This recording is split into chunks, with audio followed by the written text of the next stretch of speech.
So in this next song, we're going to return to this idea of playing a power ballad, a kind of slow but epic sounding rock song where our overall BPM is down, but we're still trying to keep and maintain a lot of the energy.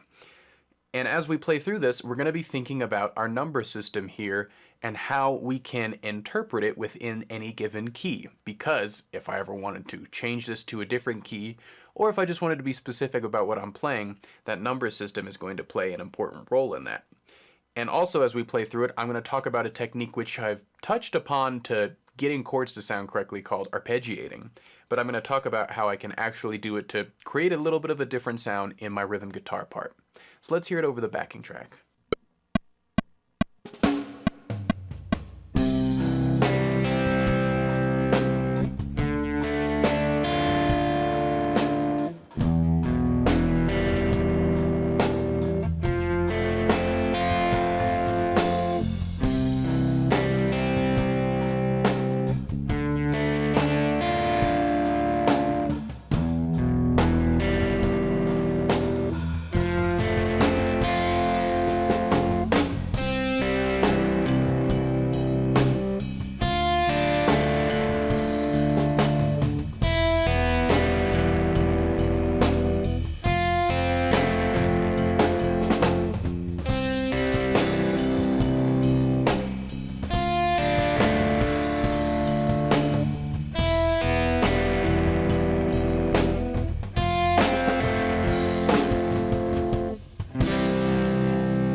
So for this progression, we're going to be in the key of C major, and I'm going to start out with my C major chord. So that was the 3rd fret of the A string, the 2nd fret of D, the open G, and the 1st fret of B. And as I play through this, I'm going to try arpeggiating it, right? So all that means is I can almost think about it as just, I'm essentially taking a strum and I'm breaking it down and slowing it down to its slowest speed.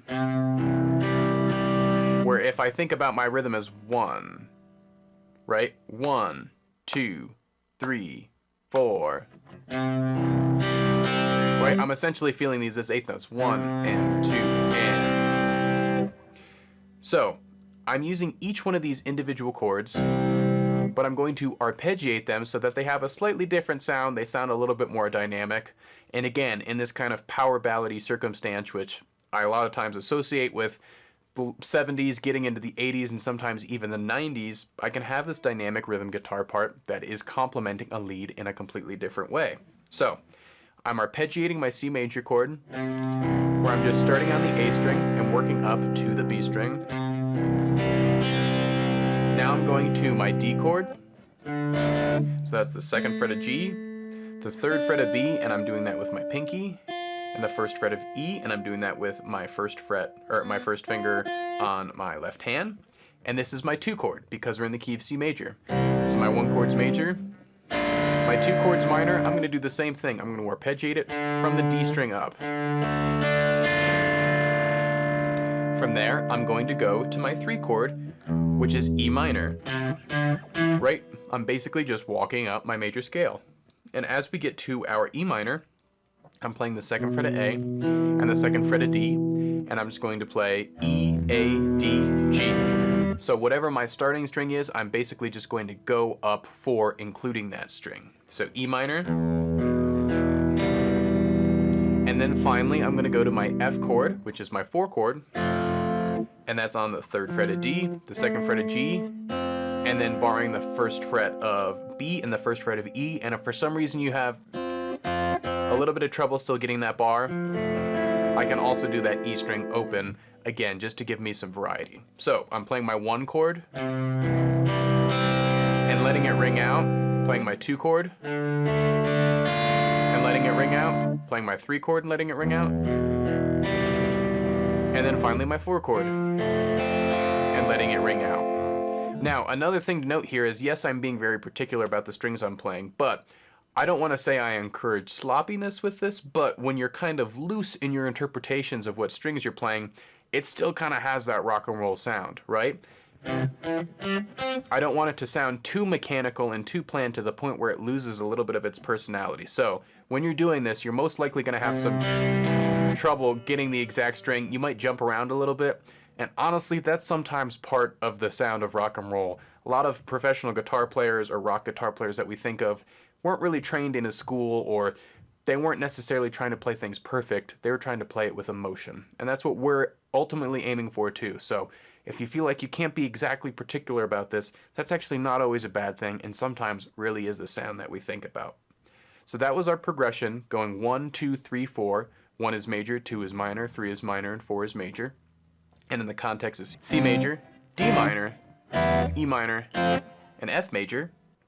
So now I'm on the chorus part, and on the chorus part I'm going to just be descending down each one of these chords. So in my left hand, nothing's going to change. I'm still going to the same chords. In my right hand, I'm now going to start on the top string. So we were playing our C major chord as our first chord for the first bar. I'm now going to start on the B string and descend down. So that's B, G, D, and then A. Now I'm going to go to the D minor chord and use the same process where I'm starting on that high E string and descending down. So that's the E string, the B string, the G string, and then the D string for my 2 chord. Now I'm on my 4 chord, which was, my 3 chord, which was that E minor chord. As I play down, I'm going to play the high E, the B, the G, and the D string. And now I'm going to play my F major chord, where I'm starting in that high E string and descending down. So that's C, D, minor that is, E minor, F major. Right? So, as I play through each one of these, I'm just working on making sure I can switch appropriately to each one of the chords. Realistically, when you're playing this exercise for the first time, you're probably going to encounter a lot of our... Right? It's not going to sound perfect our first time through, and that is part of the... I think it's a joy when you're playing. You probably will see it maybe slightly differently, but it's important to know as we play through each one of these exercises, it's important to note we're not going to play things perfectly, and the whole reason that we're doing this is so we can really point out what we need to work on as players. So take this exercise slow. If you need to do it without any metronome at all and just do it by yourself so you can, make sure you can comfortably switch between these chords, that's first and foremost what you should be doing. But for those of us who are ready for the challenge, let's play it once more over the backing track. Again, just working on ascending during the verses and descending during the choruses, and if you need to, slowing it down so that you have something comfortable that you can practice to. So let's hear it.